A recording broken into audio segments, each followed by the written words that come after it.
Welcome to another edition of Yorkton Stories, where we take a look at Yorkton's past and present in conversations with people involved in or familiar with the topic we're exploring. My name is Dick DeRike. You can hear our podcasts on our website, yorktonstories.ca, where you will also find photos, links, and other information associated with each podcast when available.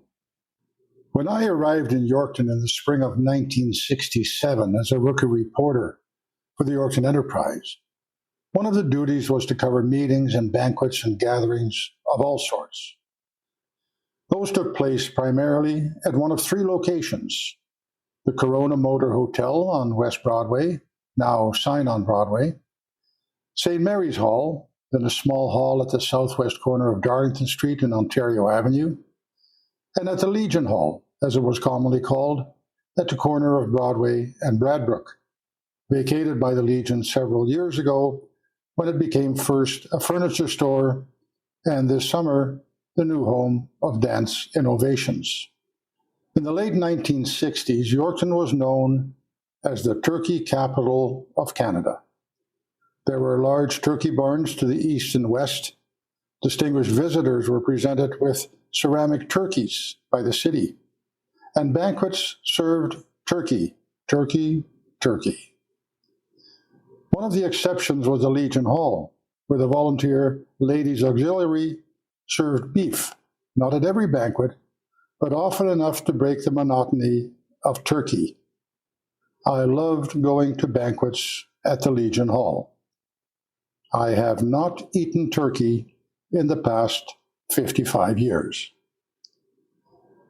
On Friday afternoons, I would often go with my publisher, Chuck Wage, to the lower level of the Legion after work, where Rudy Bodie and Ed Horkoff, among others, would serve 25-cent glasses of draft beer, and where the shuffleboards and dartboards were the prime source of competition. Weighty discussions, if not arguments, about local news and politics would take place over those glasses of draft, interrupted occasionally by a challenge to a shuffleboard game to see who bought the next round, including, for me, a small glass of tomato juice on the side. I have never been much of an imbiber. I vividly recall heated discussions at the time about fluoridation of the city's drinking water supply. It had been turned down in a public plebiscite in 1963, but that didn't end the issue. It was again turned down in a plebiscite in 1970. On one side was the medical officer of health for the Yorkton-Melville Health Region, a ruddy-faced Irish doctor whose name I can't recall. The other side was led by a local resident by the name of Lawrence Ball, who, like many anti-fluoridation proponents, saw it as a communist plot to mass medicate the population. My publisher, who wrote the editorials and decided which letters to the editor would appear in the newspaper, gave Mr. Ball all the ink he wanted, much to the chagrin of the medical health officer, and the two would go at it over beer at the Legion.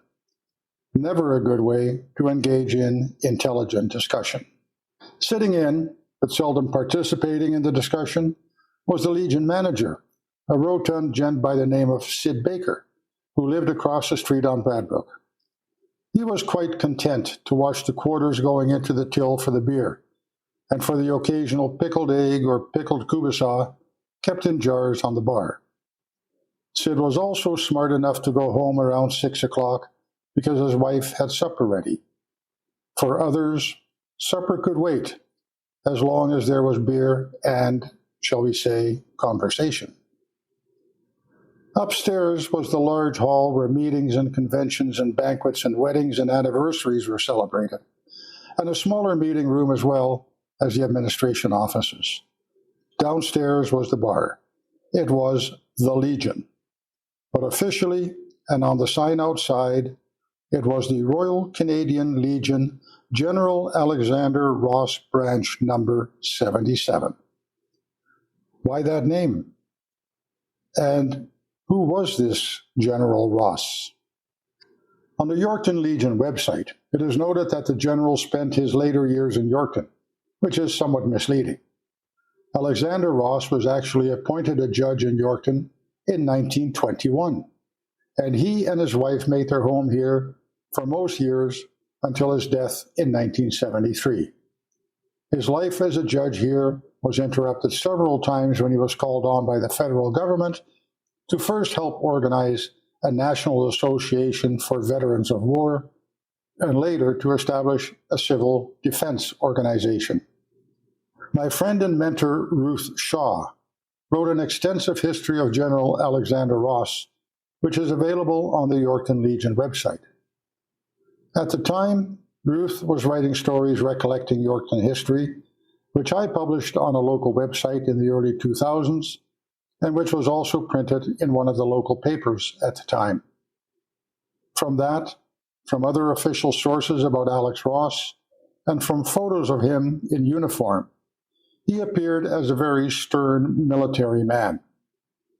While no doubt he was a no-nonsense type of man in uniform and in his courtroom, there are other sides of Alex Ross, as I have discovered more recently. Here then, the story of Alexander Ross. He had a middle name which started with the letter E, but in no source I have found, including when he was honored with a Doctor of Law degree by the University of Regina, is his middle name mentioned.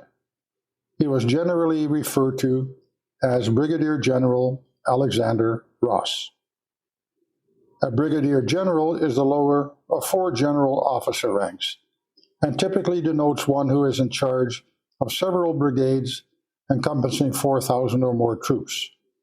He earned his rank in World War I, after he was the commander of brigades from across Canada that had been combined for the battle to take Vimy Ridge. Our story about Alexander Ross is drawn from many sources, including the information compiled by Ruth Shaw. I will say that not all sources agree on all details. Not surprising, considering these events are more than 100 years old. But the basic facts about his early life, military career, and subsequent life in Yorkton as a judge are not in dispute. Alexander Ross was born in 1880 in Forres, in the north of Scotland, east of Inverness. His family emigrated in 1886 to a homestead near the present village of Silton, Saskatchewan, 50 kilometers northwest of Regina. It was at the time isolated, and young Alexander was taught to read and write by his parents at home, eventually starting school at the age of 9. In 1889, after a series of drought years, Alexander's father gave up his homestead and the family moved to Regina. Alex excelled in school and became involved in the Anglican Church, assisting with Sunday school and the church library. He was employed at a stationery store where he collected the mail, cleaned and dusted the store, and acted as salesman for the store in his spare time. He became a member of a debating club and developed an interest in politics.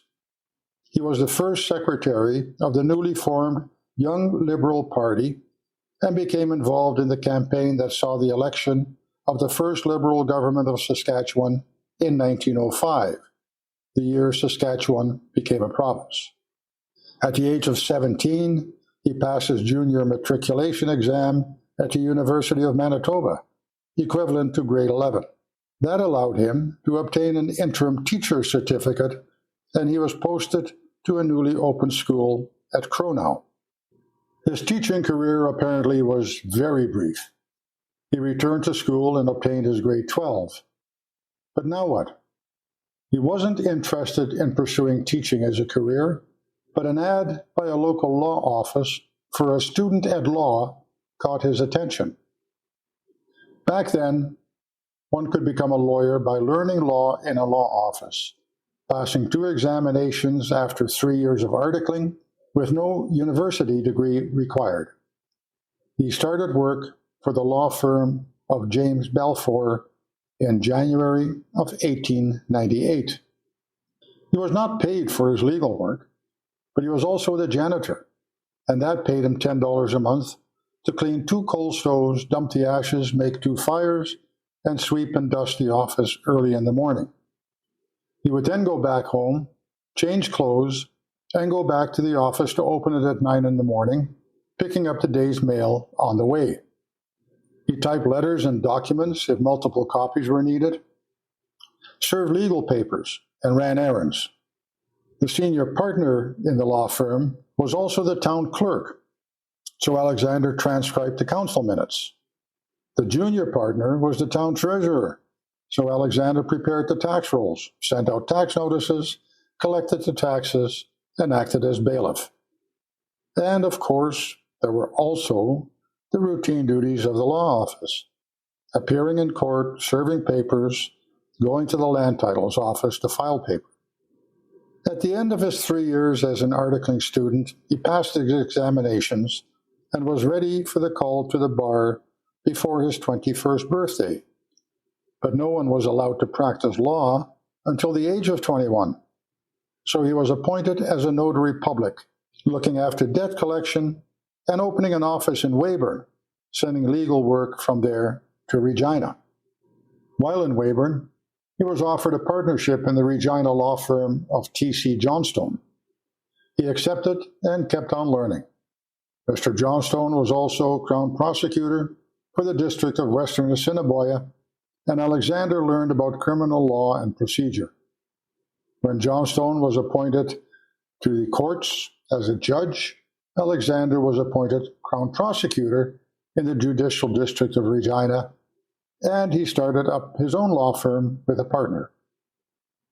In the course of his political involvement, he met and married Beatrice Scott, private secretary to the Attorney General and close friend of the wife of Premier Walter Scott.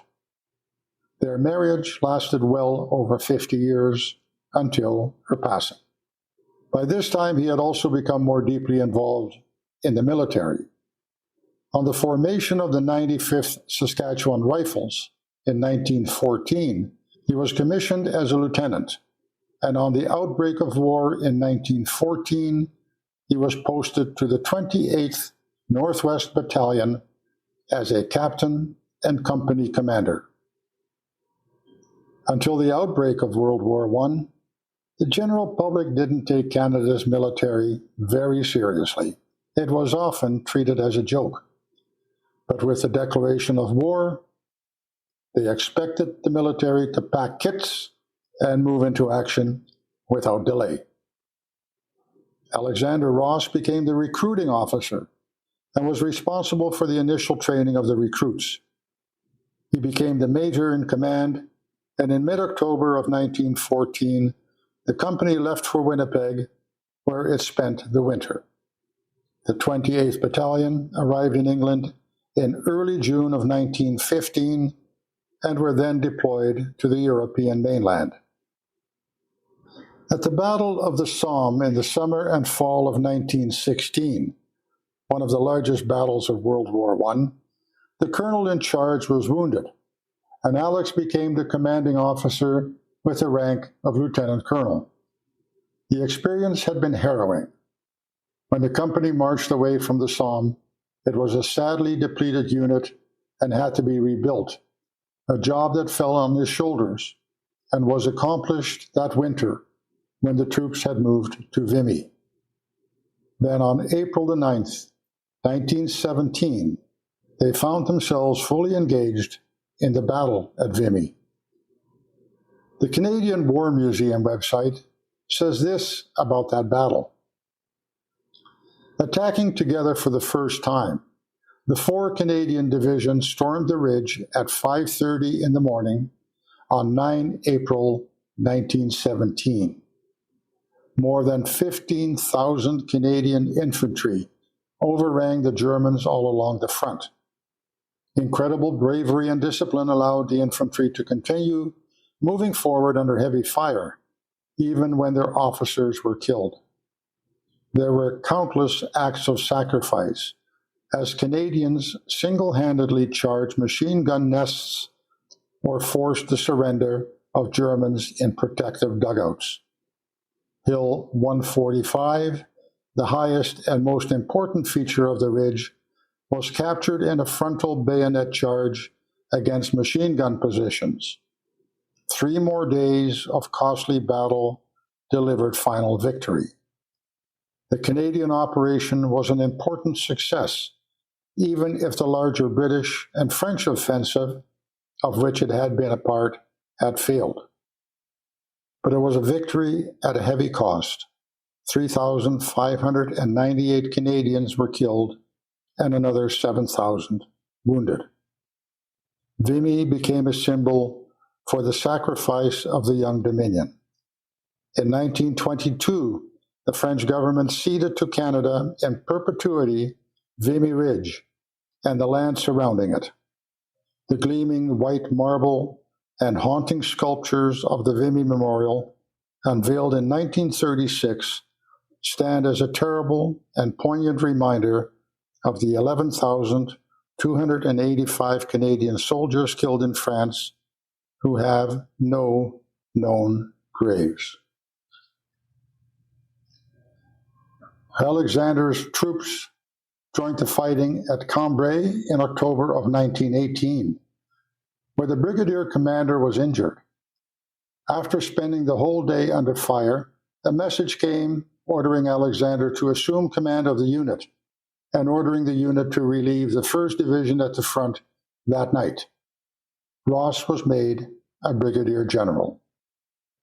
He returned to Regina with that rank and reviewed the unit for the last time on June 19, 1919.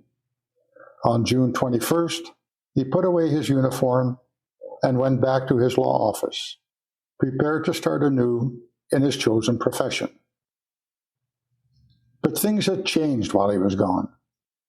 Nearly all his old clients were gone, and the prospect of the firm providing a decent living was not good. The military seemed to be his only hope, and he assumed command of Military District 12 in Regina.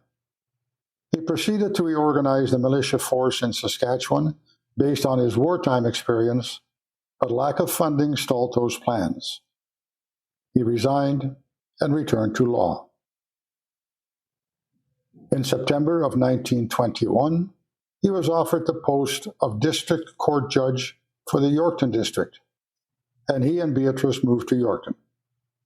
In civilian life, he resumed his association with the Anglican Church and became rector of the local church, a post he held until he decided to retire in 1965. The church had been in debt, and money was hard to get during the Depression and war years, but when he retired, the congregation had a new church building, a new parish hall, a new rectory, and money in reserve. When he came to Yorkton, he joined the Great War Veterans Association and attended the occasional meeting and maintained an interest in the surviving officers of the war. Immediately after the war, and before coming to Yorkton, he had been instrumental in forming the United Services Institute in Regina. He had called a meeting of officers living in Regina, and 80 attended to form a United Services Institute, modeled after a similar organization in Great Britain, which concentrated on defense and security studies. Ross was elected honorary president, and Brigadier-General Embury, who Ross had succeeded as the commander at Cambrai, was elected president. At that time, the veterans movement was chaotic. There were 14 nationally chartered organizations in Canada, all clamoring for support. It was obvious that there needed to be unity in the veterans movements.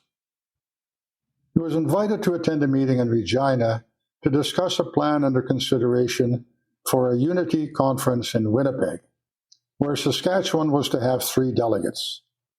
He attended that convention and was named honorary treasurer of the First Provincial Council of the Canadian Legion of Saskatchewan. The first Dominion Convention was held in Winnipeg in 1927. The Saskatchewan Command was asked to nominate members to the standing committee that would be responsible for formulating the policies of the Legion. He was nominated and was named a member of the Resolutions Committee.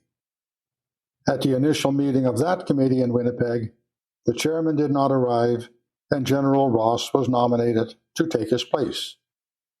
A myriad of resolutions from the various branches were considered and presented to the convention. He held this committee chairmanship position for 7 years until he was named the Legion's Dominion President in 1934, where he became deeply involved in belatedly securing some measure of justice for ex-servicemen. In the meantime, in 1926, he organized and became the first president of the Yorkton Legion and continued in that role until his election as provincial president in 1930. The Legion suffered when financial support dwindled as the Depression set in. There was also dissension among the Legion members. A special appeal was made for funds, and a conference was called in Ottawa in 1934. There, Alexander Ross became the Dominion president. He was given time off from his judicial duties by the government to reorganize and try to get the Legion back on its feet. When he retired as president after 4 years, there was great improvement in the government's administration of veteran affairs. The Legion was in a solid financial position, most local problems had been solved, and there was unity. In 1936, the Vimy pilgrimage was made, with more than 6,200 Canadian veterans and their families making the trip to France for the unveiling of the Vimy Memorial on July 26, 1936, by King Edward VIII. Among them was Brigadier-General Ross, representing the Canadian Legion. The Canadian War Museum notes that the capture of Vimy was more than just an important battlefield victory. For the first time, all 4 Canadian divisions attacked together. Men from all regions of Canada were present at the battle. Brigadier-General Ross declared years later, in a preface to the book History of the 28th Battalion, written in 1961, and repeated since by many, this: from dugouts, shell holes, and trenches, men sprang into action, fell into military formations, and advanced to the ridge. Every division of the Corps moved forward together. It was Canada from the Atlantic to the Pacific on parade. I thought then, and I think today, that in those few minutes, I witnessed the birth of a nation. There are some who have taken exception to that statement because they felt that it took away from the work done in 1867 and in subsequent years to form the Dominion of Canada and create a nation from its many disparate parts in the 50 years before the Battle of Vimy in 1917. Devereux Ross, General Ross was his great-great-uncle, wrote in the Winnipeg Free Press just before Remembrance Day 2011 the following: having read his memoirs and spoken to people who knew him well, I think my uncle would be disappointed that his birth of a nation comment has been used by some to glorify war. He was not endorsing warfare as a means of acquiring or enhancing national identity. He was lamenting the cost paid in Canadian lives through which Canada acquired its sense of nationhood. He took pride in the victory at Vimy, but he did not regard the First World War as a glorious endeavor, and he never regarded himself as a hero. My uncle's friends tell me he was haunted by the carnage he witnessed on the battlefields of France and Belgium. We marched from the Somme a sadly depleted unit, he wrote in his memoirs. We had gone in at full strength of about 1,100 men. We went out with less than half that number. Recalling the battle at Passchendaele, he wrote, I had never seen my men so depressed as we moved into the salient. A side note, a salient is a battle formation which, at Ypres, left the troops extremely vulnerable to enemy fire. They knew what the salient was like, always had been like. It was the graveyard of everybody. In the late 1930s, with war again looming over Europe, the Legion developed auxiliary programs for the armed forces under the banner of Canadian Legion War Services, with Ross becoming the chairman of the board of directors with the responsibility of developing a program. But with other members of the board called up for service, he found himself largely alone in directing the affairs of the new service, which was intended to provide comfort and amenities for the men serving, but also to develop a program to enable them to improve their education while serving, so they were ready to join the workforce on their return. After the fall of France during the summer of 1940, early in the Second World War, a provincial civil defense organization was set up, with Ross in charge. He sought and received the assistance of the local branches of the Saskatchewan Legion to recruit members, and 6,000 enrolled in this organization. At the same time, the Saskatchewan government also became concerned about the rehabilitation of men returning from overseas and established a committee made up of various groups in the business world to act in an advisory capacity. Alexander was vice chairman of the committee, and the plans developed by this Saskatchewan group were largely adopted by the federal government. He was named Saskatchewan Director for Civil Defense and later was asked to be Dominion Director, which involved moving to Ottawa. While there, the Minister of Veterans Affairs asked him to chair a committee to also revise the regulations dealing with medical treatment of veterans. That heavy workload done, he returned to Yorkton in 1945 to go back to his life as district judge. He retired from the bench in 1955. He continued to live in Yorkton on Darlington, on the corner next to the courthouse. General Ross died October 19, 1973, at the age of 92, and was buried in the Yorkton City Cemetery with the 64th Field Battery stationed at the Yorkton Armory, firing an 11-gun salute. Bruce Shaw recalls working closely with him when Alex Ross was president of the local chapter of the Canadian Red Cross. My husband used to say he knew when I was on the phone with the general, Ruth wrote, because I was standing at attention saying, "Yes, sir." But to think of Alexander Ross only as a military man would be wrong. It is easy to think of him that way because most of the photos we have of him show him in uniform, a rather austere-looking man. I remember seeing him walking down 3rd Avenue downtown when I worked at the Enterprise. In summer, when the doors were open to let in fresh air, we heard him before we saw him, the sound of his metal-tipped cane preceding him down the street, followed, as I recall, by a not very tall but very straight-backed man looking straight ahead as he went to meet his friend, Fred Preston, who owned a pharmacy on the southeast corner of Broadway and 3rd Avenue South. Those who were there at the time remember that the two liked to go for coffee at the Army, Navy, and Air Force Veterans Club, the Anavets, across the street.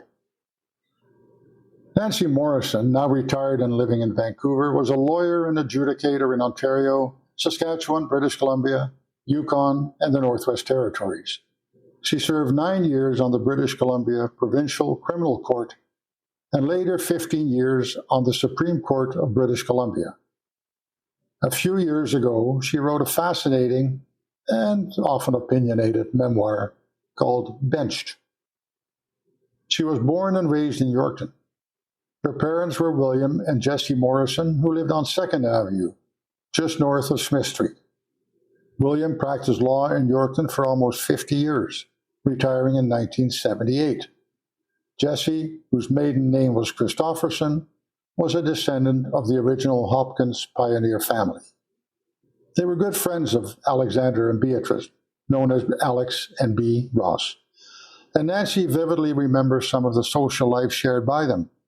Definitely not stuffy stuff. Any picture that I've seen of Alexander Ross, he looks very, very stern. Your story, they don't fit that mold. No. Tell me about that. General Ross and his wife Bea were good friends of my mom and dad, and during those years, the war years, and after the war, nobody had money. There were no restaurants, and you didn't go out for meals. You entertained in your home. This story was it was a New Year's Eve, and it must have been in I would say the late 40s maybe, and it was to be a two-stage party. The first part, Mom loved to cook, great entertainer, and Dad was a great host.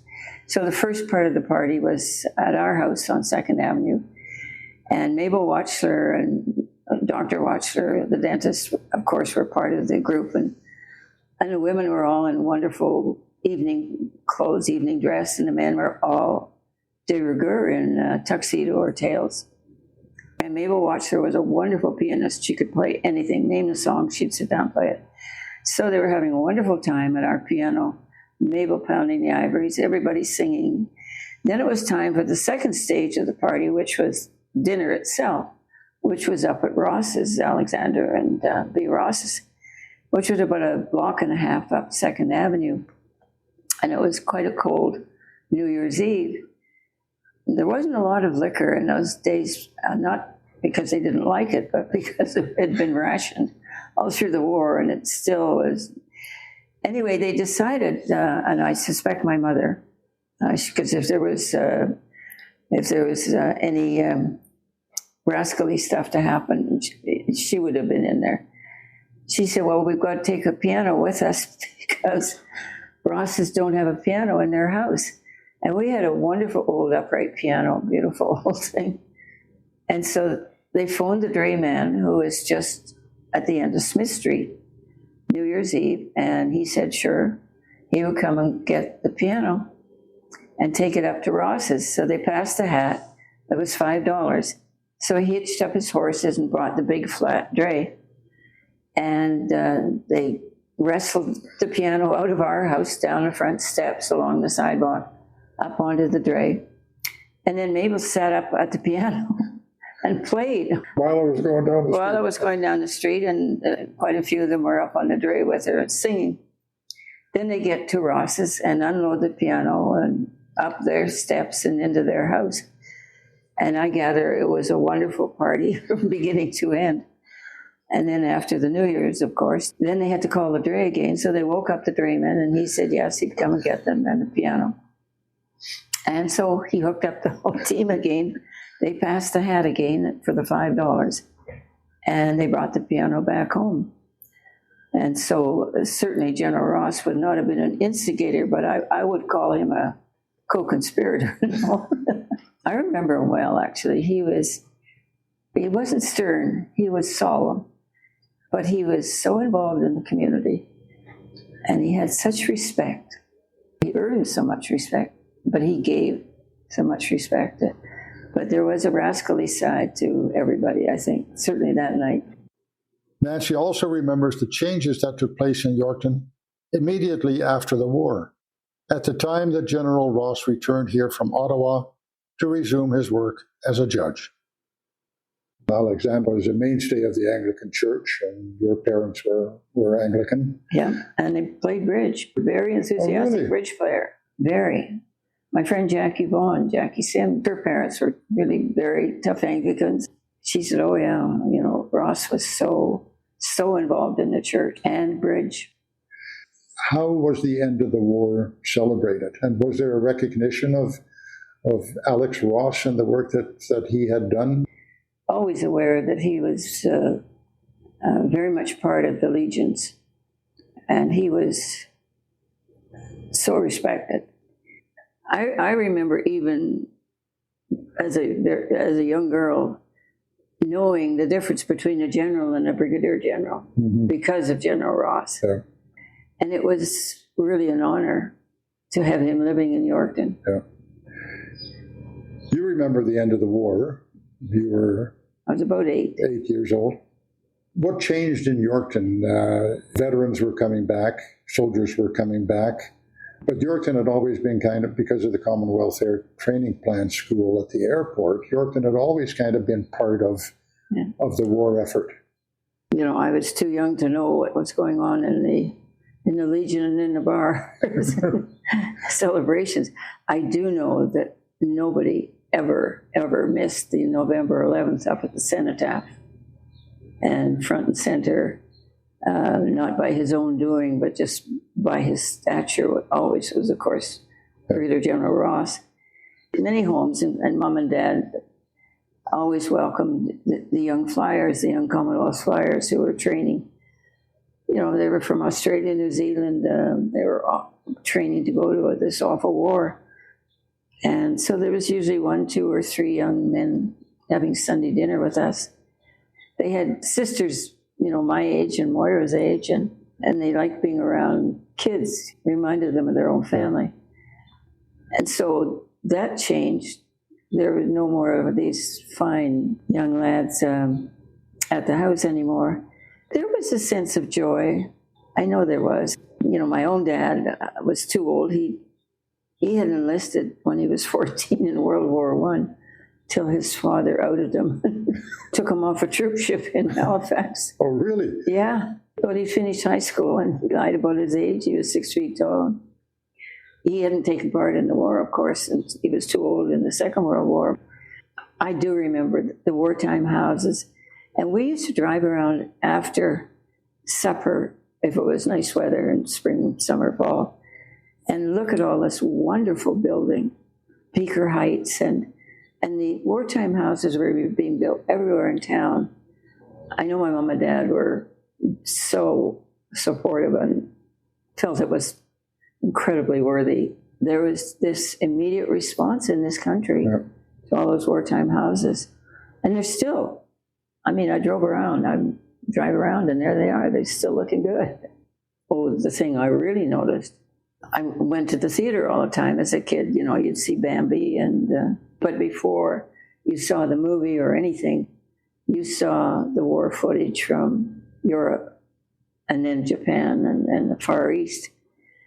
And so kids were not shielded at all from what was going on in the world. And I remember those grainy, black and white war films before you saw anything in the theaters. You saw the war footage. Everyone, no matter what your age was, which I think was good. That's in my mind.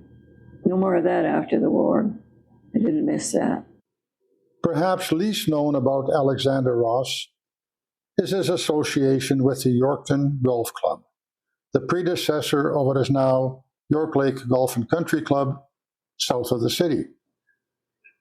The history of the golf course was written and published in 2023 by Donald J. Childs, retired from his work as a professor of modern British literature, most recently at the University of Ottawa, who has written extensively about golf course histories, most about golf courses in eastern Ontario and western Quebec. How did he come to write about York Lake? He told me he was actually looking for information about Albert Cam, a Winnipeg golfer who played in the Canadian Open golf tournament in Ottawa in 1911. Turns out Cam was, as he called him, the unknown designer of Waskesiu Golf Course, who worked with Stanley Thompson. And he was the pro at York Lake Country Club for 3 years in the late 1920s, which led Childs to dig deeper into that history and find the mention of General Ross. The Yorkton Golf Club was actually formed in 1921, the year Alex Ross was appointed a judge in Yorkton. It was located on land owned by T.V. Simpson, the present location of Deer Park Golf Course. In 1924, the club purchased the land where York Lake Golf and Country Club is now located and changed its name to the Yorkton Country Club, while its previous location became Deer Park Golf Course. In August of 1924, the Saskatoon Daily News reported the following. General Ross, chairman of the Greens Committee of the Yorkton Golf Club, and Jay Scott, the professional, together with an architect, visited the new golf links during last week and completed arrangements for laying out the course. But the drought of the early 1930s was hard on both the grass and the members of Yorkton Country Club. And in March of 1933, General Ross approached the executive committee of Yorkton's Deer Park Golf Club with a radical idea, according to news reports at the time. Subsequently, at the Deer Park Golf Club's annual meeting held in the Yorkton Hotel, a proposal was made by General Ross that the Deer Park Golf Club amalgamate with the Country Club, and that was thoroughly discussed, according to the Saskatoon Star Phoenix. But the Star Phoenix also reports the proposal made by General A. Ross that the Deer Park Golf Club amalgamate with the Country Club was thoroughly discussed, and after being put to a vote, was turned down by more than a two-thirds majority. By 1937, the club had made a comeback and changed its name to Southwood Golf Club. But by 1946, attendance had not returned to necessary levels, and the shareholders decided to sell. They feared it might be bought for farmland, but the Yorkton Knights of Pythias, a local fraternity, agreed to lease the course and operate it as a public golf course.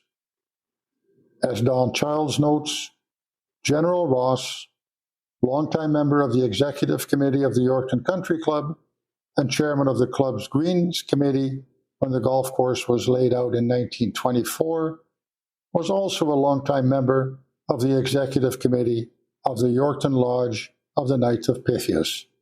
He may have played a key role in this arrangement. Indeed, he may have.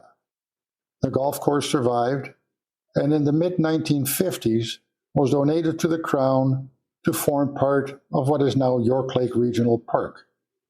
The decision was made on the condition that the land be preserved in perpetuity for use as a golf course by the community. 4 years before his death, when he was 88 years of age, Brigadier-General Alexander Ross finished his memoirs by writing this: "I do feel that whenever I was asked, I did my duty, and I am content."